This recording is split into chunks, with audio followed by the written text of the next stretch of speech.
Jazakallah, terima kasih banyak ya. Jadi kita hebat tuan-tuan, sulah sini sedap suara, sulah sini sedap suara. Awak garau je. Awak jadi pening ke mana nak buat, tak mahu. Dia bukannya boleh buat-buat ya, suara ni gifted pemberian Allah pun yang Allah tahniah dulu, tak apalah. Jadi garau lah saya. Jadi tuan-tuan dan puan yang rahmati Allah ya.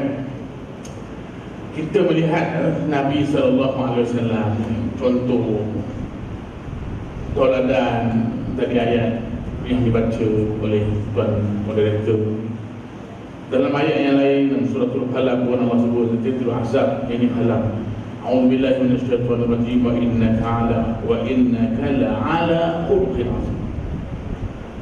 Subhanallahu alazim. Wa innaka la'ala. Contoh bayangkan ya. Atas. Kalau kita terjemah umum, sesungguhnya engkau wahai Muhammad mempunyai akhlak yang sangat besar, sangat hebat. Atas kepada akhlak-akhlak yang hebat kan Nabi. La'ala khuluqin 'azim. Sangat luar biasa. Jadi itu model, orang kata modal yang Nabi bawa ke ketinggian akhlak itu yang akhirnya boleh mencernakan masyarakat yang subhanallah. Kalau kita lihat dalam sejarah, tak ada cerita dah. Jenuh dah kita dengar cerita Nabi SAW keluar rumah dihalang dengan bagai-bagai macam-macam. Perempuan Yahudi ini menghalang, orang itu ini menghalang, jiran sana menghalang. Ada satu kisah, kita pun jangan dengar. Nabi SAW keluar rumah dia pakai kasut. Kasut itu ada, Nabi ni ada kasut yang tutup macam kita. Pakai bismillah pakai. Rupanya berselemut, najis manusia dalam kasut. Ya Allah, itu aku sampai gitu sekali orang benci pada Nabi, buang air besar dalam kasut. Tapi tak adalah seorang kekasih Allah ini, tak ada permisi basuhnya balik, pakai, keringkan pakai.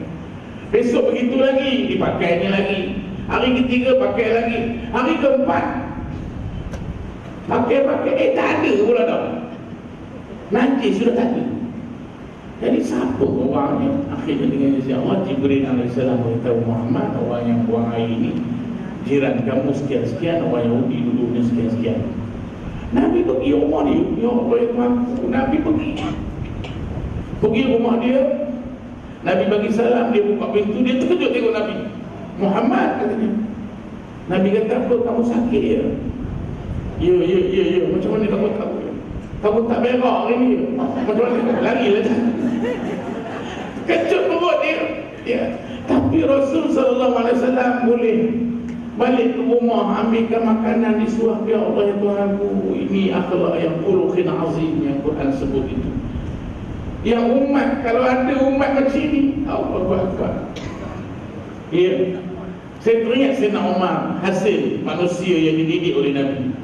Saya tuan-tuan nak teringin nak sebut juga walaupun tuan-tuan dah tahu. Hati-hati ya kerana nama-nama besar ini. Hati-hati.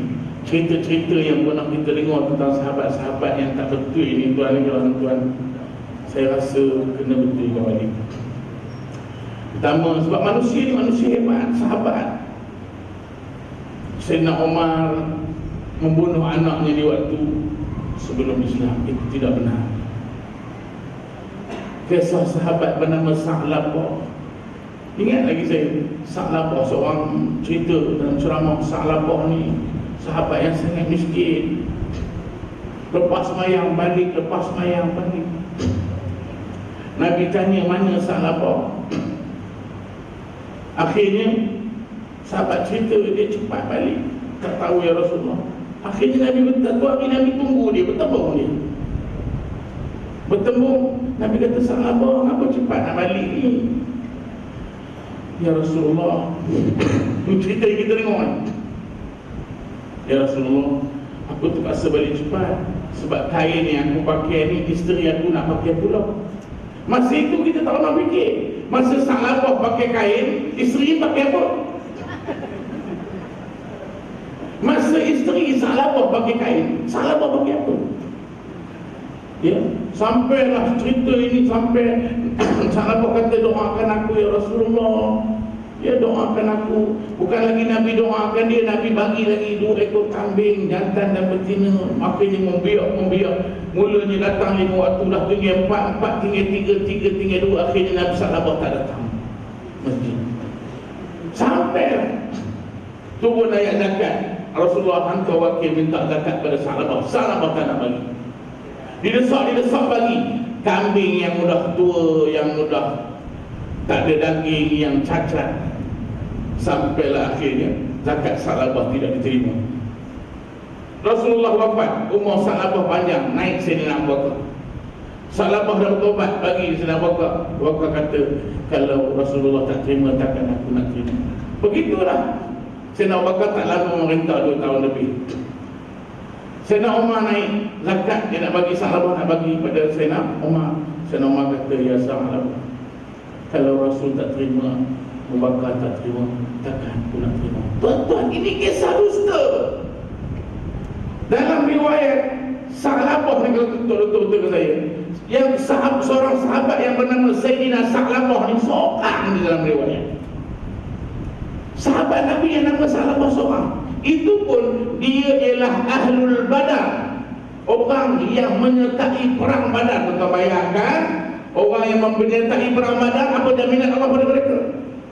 Jangan tutup Salabah, wahyu. Sayyidina Umar begitu bunuh anak. Rupanya musyrikin, orang jahiliah. Bukan semua orang jahiliah bunuh anak. Orang Quraisy tak bunuh anak.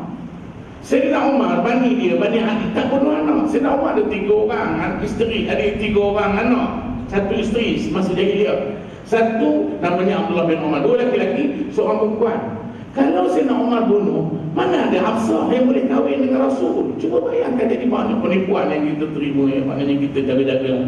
Begitu juga kisah Sayyidina Abdul Rahman bin Auf masuk ke syurga merangkak. Itu semua satu pembohongan kepada sahabat Nabi. Bukan betul-betul saya nak ingatkan supaya kita berjaga-jaga, berhati-hati apabila kita menceritakan kisah sahabat yang dididik oleh manusia yang sangat luar biasa kehebatannya, Nabi Muhammad SAW.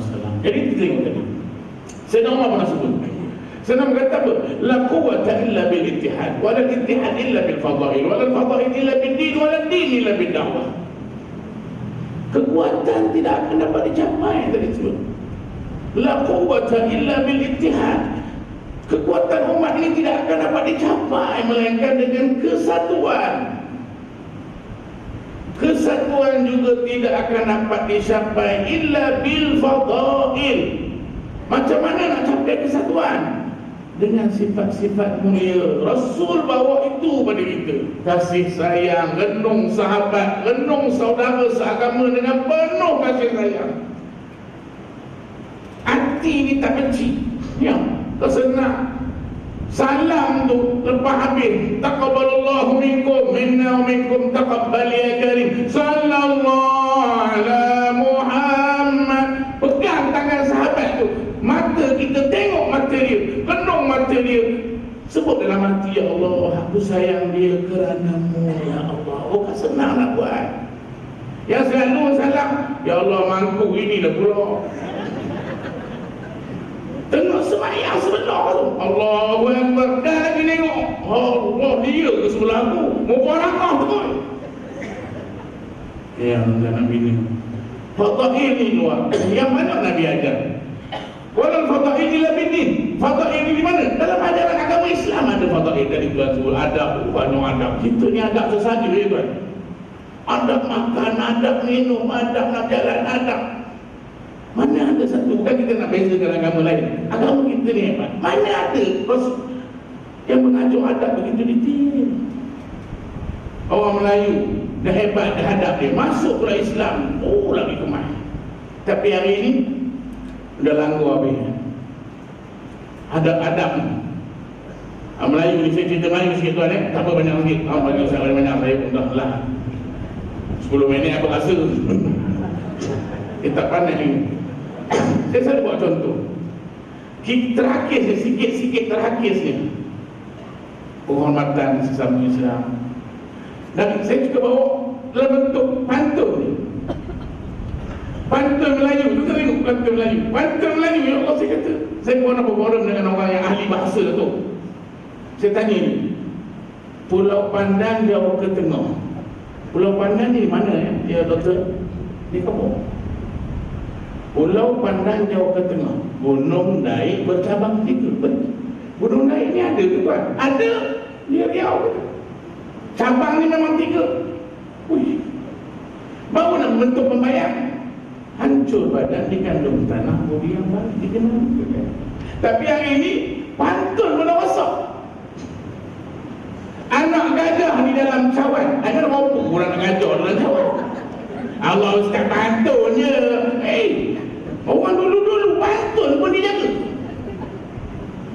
Subhanallah, hebat. Ya. Anak gajah dalam cawan. Tak habis itu, dibawa berlari si anak kecil lagi berumur besar. Budak kecil ngangkut gajah. Jadi banyaklah, itu contoh lah yang tuan-tuan. Banyak lagi yang lain-lain. Walal fadha'il illa bid-din. Din dalam ajaran agama penuh dengan kasih sayang, penuh dengan adat, penuh dengan sayang, penuh dengan hormat menghormati, penuh ada hak jiran, hak itu, hak semua dibicarakan dalam ajaran agama. Dan Nabi tunjukkan sendiri. Waladin illa bid-da'wah. Agama tak dapat tersebar melainkan dengan dakwah. Macam kita lagi buat, alhamdulillah, tuan-tuan yang dibutuhkan dari PDRM yang berjaya menjaga program dakwah, cakap cerita dakwah ni satu kisah lah ya. Lah sesaja. Saya baca satu tulisan. Tuan-tuan pada baca, tak boleh ulang lagi. Seorang budak Melayu yang sangat apat dengan budak Cina. Kampung, lulus kampung. Baik betul adik-adik lah. Akhirnya bila sampai usia mereka remaja, masing-masing ada kelebihan lah. Yang Cina ini, budak Cina ini belajar di luar negara, di Amerika Syarikat. Yang Melayu ini di universiti tempatan ini. Lama tak bertemu, akhirnya dengan izin Allah, Allah pertemukan mereka balik. Bila bertemu, berpeluk-peluklah mereka. Berpeluk-peluklah mereka, sayang-sayang. Dan si Melayu ni tengok sahabat dia, sahabat tu dah Islam, sepenuh ni, peluk lagi dia. Dia kata, kamu sahabat aku sayang kamu, kata dia yang Cina ni. Aku rindu kamu. Tapi satu yang aku terluka sampai hari ini, dia kata, aku dapat agama ini bukan dari kamu. Aku dapat agama ini di Amerika Syarikat. Aku tak dapat dari kamu. Sedangkan kamu bawa agama ini. Sayang, dia kata. Aku sedih. Bayangkan seandainya aku mati dulu dalam keadaan bukan memegang, memeluk agama Islam yang sekarang aku akan dakwa orang kampung kita ini di akhirat. Itu bahaya kita kata itu. Jadi sama-sama kita renung-renungkan dia. Dakwah ini menuai dalam bentuk yang berbagai-bagai akhlak dan sebagainya. Kita tunjukkan, insya-Allah, ya, kita mampu menjadi umat Muhammad yang hebat, yang mampu mempromosikan agama ini kepada manusia seluruhnya. Wallahu a'lam.